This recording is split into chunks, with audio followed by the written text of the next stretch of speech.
What's up, guys? Just wanted to talk to you real quick about this GoPro floating selfie stick or handle, whatever you want to call it. This thing is so handy. I go in the water pretty often, and this thing always is just a game changer.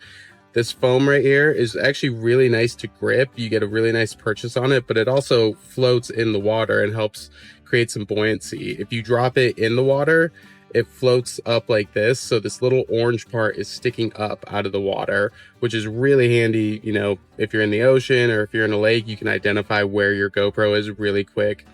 Also has this stretchy elastic wrist strap, so you can strap it on really quick and it's good to go. Also just standard mount for a GoPro up here, but you could attach pretty much any camera you want to this thing. It's sturdy enough to handle anything, but it's also really light. Like, you don't even really notice it's in your hand because there's not much to it. But yeah, very sturdy. I've been using this for about, I'd say like 3 years at this point. I do full-time content creation, and this is an absolute game changer. I would highly recommend it. As always, you can find an affiliate link in the description below if you want to check this product out yourself.